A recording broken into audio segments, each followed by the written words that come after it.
और दिल्ली में एक कार्यक्रम के दौरान chief of defence staff general Anil Chauhan ने ऑपरेशन सिंदूर को लेकर बड़ा बयान दे दिया। उन्होंने कहा कि ऑपरेशन सिंदूर ने हमें दिखाया कि हमारे इलाके के लिए विदेशी रूप से विकसित एंटी ड्रोन टेक्नोलॉजी हमारी जरूरत के मुताबिक है, इसलिए हमें अपनी सुरक्षा के लिए इसमें और निवेश बढ़ाना चाहिए।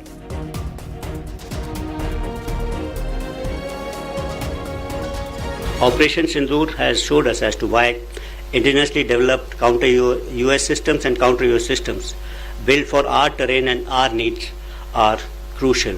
We cannot rely on imported niche technology that are crucial for our offensive and defensive missions. We must invent and build and safeguard ourselves. Dependence on foreign technologies weakens our preparedness, limits our ability to scale up production, results in shortfall of critical spares for sustenance and round-the-clock.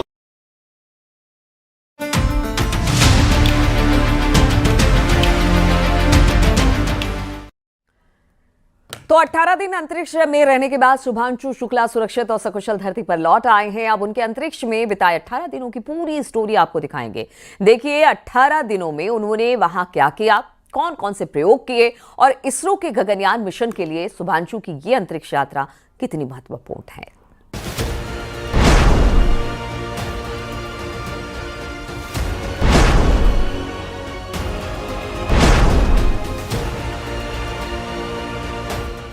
पच्चीस जून 2025 जब शुभांशु शुक्ला ने ISS के लिए उड़ान भरी। दोपहर 12:01 पर space x के फाल्कन 9 रॉकेट के जरिए फ्लोरिडा के कैनेडियन स्पेस सेंटर से उन्होंने अपनी यात्रा की शुरुआत की। वो वहां 18 दिन रहे। शुभांशु और उनकी टीम 18 दिनों तक आईएसएस पर कई वैज्ञानिक प्रयोग किए। अंतरिक्ष में शुभांशु शुक्ला ने 288 बार पृथ्वी की परिक्रमा की है। मिशन के दौरान माइक्रो ग्रेविटी में कई वैज्ञानिक प्रयोगों में हिस्सा लिया।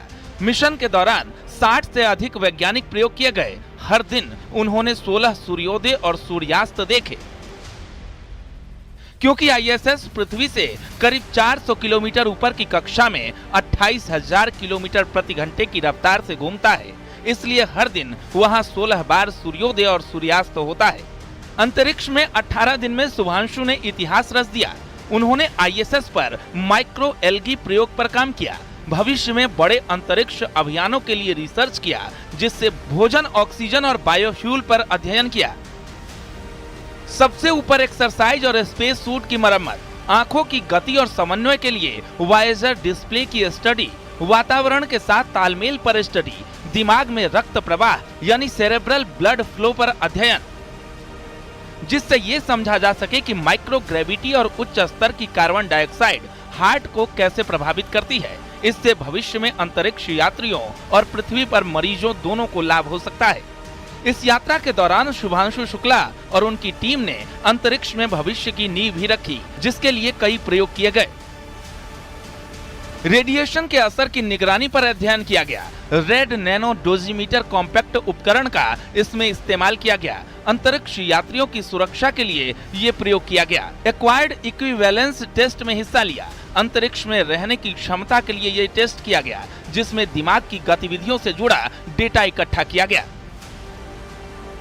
भारतीय वायुसेना के ग्रुप कैप्टन और अंतरिक्ष यात्री शुभांशु शुक्ला आईएसएस पर कदम रखने वाले पहले भारतीय और राकेश शर्मा के बाद अंतरिक्ष में जाने वाले दूसरे भारतीय हैं।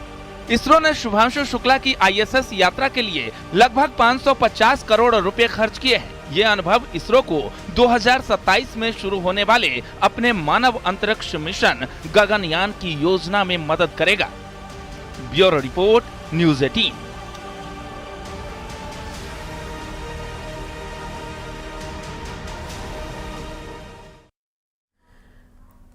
तो दिल्ली का कूड़ा अवैध तरीके से नोएडा में फेंका जा रहा। नोएडा अथॉरिटी की टीम ने कूड़ा लदे 7 डंपर पकड़े। नोएडा अथॉरिटी की शिकायत पर नोएडा फेज 2 थाना पुलिस ने यह केस दर्ज किया।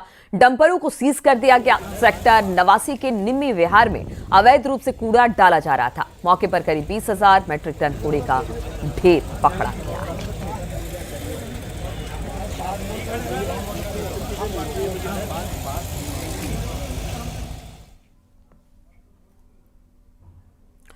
निलंबित आईएएस अभिषेक प्रकाश की मुश्किलें कम होने का नाम नहीं ले रही है। अब अभिषेक प्रकाश के खिलाफ चार्जशीट दाखिल हुई है। भटगांव भूमि अधिग्रहण घोटाला और सोलर एनर्जी कंपनी में घूस मांगने का चार्जशीट है, जिसे लेकर नियुक्ति विभाग ने राजस्व विभाग के दिए गए ब्यौरे के आधार पर जवाब मांगा है। अभिषेक प्रकाश से दोनों मामलों में 15 दिन में जवाब तलब किया गया है। अभिषेक प्रकाश की मुश्किलें और बढ़ने जा रही है। दरअसल निलंबित आईएएस अफसर अभिषेक प्रकाश को नियुक्ति विभाग ने चार्जशीट थमा दी है। चार्जशीट नियुक्ति विभाग ने दी है और 15 दिन के अंदर अभिषेक प्रकाश से जवाब भी मांगा है। दरअसल नियुक्ति विभाग ने जो आधार बनाया है वो राजस्व विभाग ने जो रिपोर्ट दी नियुक्ति विभाग को, दरअसल राजस्व विभाग के तहत जो भूमि अधिग्रहण का मामला था उसकी जांच राजस्व विभाग ने की थी। उस पर आरोप लगे थे भटगांव में जमीन अधिग्रहण में जो भ्रष्टाचार हुआ उसको लेकर अभिषेक प्रकाश पर आरोप थे। राजस्व विभाग ने अपना पूरा ब्यौरा दे दिया है नियुक्ति विभाग को। इस आधार पर नियुक्ति विभाग ने बाकायदा अभिषेक प्रकाश से को चार्जशीट थमाई है और 15 दिन के भीतर जवाब मांगा है। वहीं दूसरी तरफ औद्योगिक विकास विभाग ने भी अभिषेक प्रकाश को लेकर जो रिपोर्ट दी है नियुक्ति विभाग को, उसमें भी जो भ्रष्टाचार का मामला था, सोलर एनर्जी का जो कंपनी थी उससे घूस का जो भ्रष्टाचार का जो प्रकरण था जिसमें अभिषेक प्रकाश निलंबित किए गए थे, वो रिपोर्ट भी पूरा ब्यौरा औद्योगिक विकास विभाग ने नियुक्ति विभाग को दिया है। तो नियुक्ति विभाग ने दो मामलों में जो दो विभागों से बाकायदा ब्यौरा मिला है उसको आधार बनाते हुए निलंबित आईएएस अफसर अभिषेक प्रकाश को चार्जशीट थमा दी है और 15 दिन के भीतर अभिषेक प्रकाश से जवाब भी मांगा है। कैमरामैन अनिल के साथ संकेत मिश्रा, न्यूज़ 18 लखनऊ। मथुरा में गोविंद नगर पुलिस ने गाड़ियों की चोरी का खुलासा करते हुए 4 साथी चोरों को गिरफ्तार किया। चेकिंग के दौरान पुलिस को यह सफलता मिली। साथी चोरों के कब्जे से 6 बाइक, 3 फर्जी नंबर प्लेट और अवैध चाकू को बरामद किया गया। गिरफ्तार आरोपियों पर पहले से ही संगीन आपराधिक मुकदमे अलग अलग थानों में दर्ज हैं। अभी 14 जुलाई को रात्रि 11:15 बजे गोविंद नगर पुलिस द्वारा इनकी गिरफ्तारी की गई है। इनके कब्जे से 6 मोटरसाइकिलें बरामद हुई, 2 चाकू बरामद हुए और इन 6 मोटरसाइकिल में से 5 मोटरसाइकिल हमारे जनपद मथुरा के विभिन्न थाना क्षेत्रों के मुकदमा अभियोग से संबंधित भी हैं। एक मोटरसाइकिल दिल्ली की भी कनेक्ट हुई है, थाना सीलमपुर की, और इस संबंध में भी आज इनको यहाँ पर माननीय न्यायालय के समक्ष पेश कर अग्रिम विधिक कार्रवाई आज अमल में लाई जा रही है। झांसी में धसान नदी में तेज बहाव में एक युवक बह गया। मछली पकड़ने के लिए सुजावनपुरा घाट पहुंचा। एसडीआरएफ की टीम ने रेस्क्यू ऑपरेशन चलाया, लेकिन 30 घंटे से भी ज्यादा का समय बीत गया है, लेकिन युवक का अभी तक कोई सुराग हाथ नहीं लगा पाई है एसडीआरएफ। बंसी माने कांटा लगा रहा था मछली। अच्छा, मछली पकड़ रहा था। तो जो है पता नहीं अकेले बैठे थे। हाँ, हम लोग आते ऊपर। अच्छा, तो पता नहीं जो है बाद में जो 2-3 लगा थे हाँ। उनने देखो बहुत दिखा दो बोले तो वो बेच ला नहीं हमको। तो हमारे भागे से होता जूता रखे थे ऊके। अच्छा, और बंसी रखी थी, लटकियाँ रखी वो कहीं के दिया वो गया। कब की घटना है ये? कल की। बांदा में एक अजीबोगरीब मामला सामने आया, जहां पर एक नशे में धुत लड़के ने मरे हुए सांप को निवाला बना लिया। इसके बाद लड़की की मां की नजर पड़ी तो आनन फानन में उसके मुंह से सांप को बाहर निकाला, अस्पताल में एडमिट कराया। फिलहाल लड़की की हालत में सुधार बताया जा रहा है। पूरा मामला बबेरू कोतवाली क्षेत्र के हरदौली गांव का बताया जा रहा है। दारू के नशा में छोटा से बच्चा था सांप का, तो मर गया था और जल्दी से पकड़ के मुंह में घुसेड़ लिए थे। अच्छा, खा डाला है? खाना नहीं निकाल लिए हैं, उसका नशा वशा में चला गया होगा। हाँ। कुछ बात 1-2 निवाला तो चला गया होगा। हाँ, चला गया होगा, है ना? कितना जब निकाले कितना बचा था सांप? वो पूरा रहा, थोड़ी सी रात। उत्तर प्रदेश में 2027 के विधानसभा चुनाव को लेकर कांग्रेस प्रदेश से लेकर बूथ स्तर तक मजबूती पर फोकस कर रही है। उत्तर प्रदेश के मुस्लिम वोट बैंक को साधने के लिए कांग्रेस नेता इमरान मसूद को उत्तर प्रदेश का कांग्रेस प्रदेश अध्यक्ष बनाने की चर्चा तेज हो गई। वहीं एसपी ने इसे लेकर कांग्रेस से सवाल भी पूछा है। देखिए जरा ये रिपोर्ट। यूपी कांग्रेस संगठन में जल्द बड़ा बदलाव हो सकता है। कांग्रेस नेता इमरान मसूद के प्रदेश अध्यक्ष बनने की चर्चा एक बार फिर शुरू हो गई है। मुस्लिम वोट बैंक साधने के साथ समाजवादी पार्टी पर दबाव बनाने के लिए इमरान मसूद को कांग्रेस यूपी का अध्यक्ष बना सकती है। वहीं पिछले दिनों इमरान मसूद भी अपने बयानों में मुस्लिमों के मुद्दों पर काफी मुखर नजर आए हैं। 2024 के लोकसभा चुनाव में इंडिया गठबंधन में एसपी और कांग्रेस ने मिलकर यूपी में काफी सीटों पर कब्जा किया था।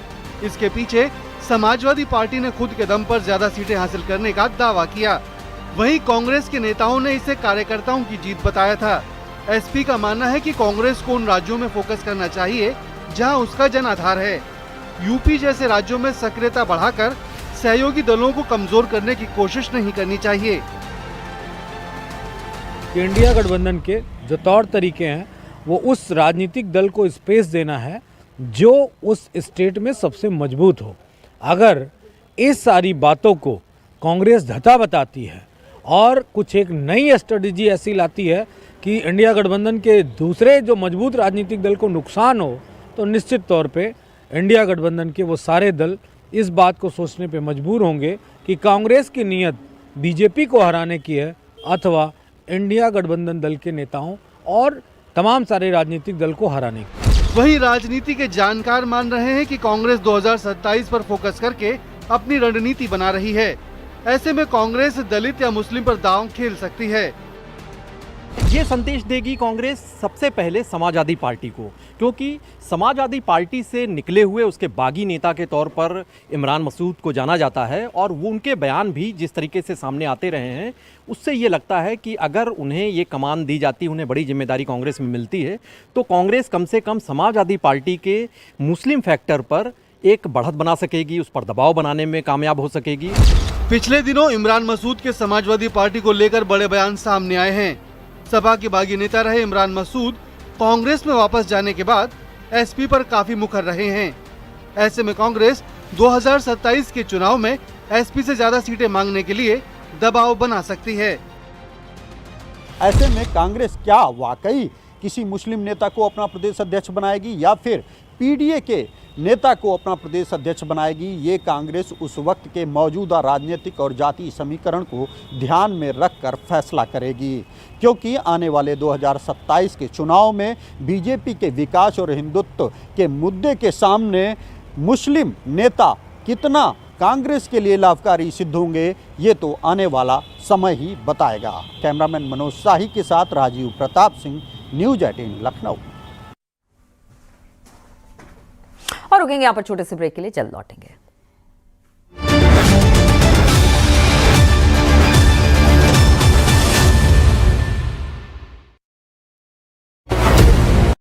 आप देख रहे हैं न्यूज़ 18 उत्तर प्रदेश उत्तराखंड।